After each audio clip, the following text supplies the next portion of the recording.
Hey, so today we're going to learn about contour lines, and we're going to talk a little bit about how you need to hold your pencil to make those lines. What do you need to do with your muscle movement and all that kind of good stuff. We're also going to talk a little bit about value mapping here. So when you get your image, obviously size the way that it is in proportion to the actual final product. You're going to be looking at this image on your computer screen. I've got mine printed out. You're welcome to print yours out. But anyway, what I'm going to show you is really the motion that you need to make whenever you're creating your lines. And I kind of lightly drew this little thing quickly before getting started, just to save a little bit of time. What you'll end up doing, you're going to, when you're making your pencil marks, you're going to literally keep your pencil to where it seems like it's glued onto your paper. You're not going back and forth. You're not making sketchy little lines as you go. So you're drawing basically the outside shape of what you see. Now, what's going to happen whenever you value map, if you look at all these values right here in this little space, you're going to look at where is the outside shape of where these values end right there. And you're going to very, very lightly draw, keep that pencil on there. I know it's kind of hard. Draw the shape of the value.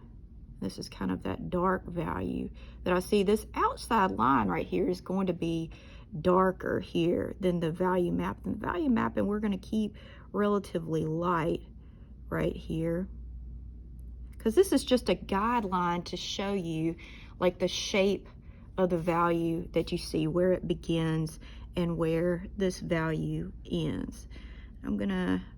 We'll work on this next little rock. Now, what I end up doing when I'm trying to figure out the placement of my next little rock is I look at my negative space in between the two and I judge it based on that. I could even make a little mark as to where I see this thing stopping and starting. So I'm there's different ways you can do it, but I'm sort of making little marks to show where things are. And then I end up connecting my little marks, my little guidelines,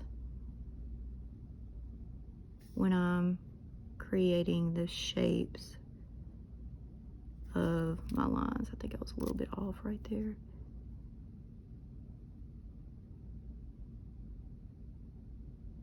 And you see how, I know I'm probably drawing this a little bit faster than what I would be doing if I was truly drawing this thing. So I'd be going slow.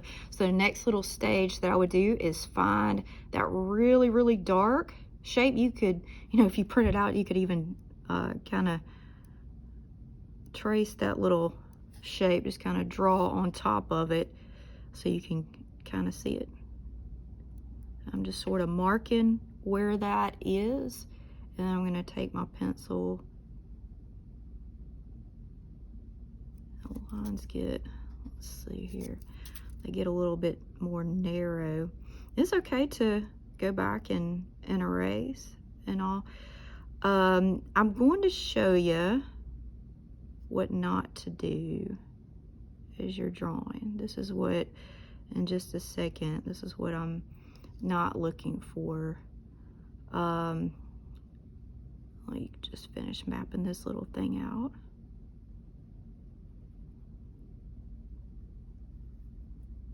Okay.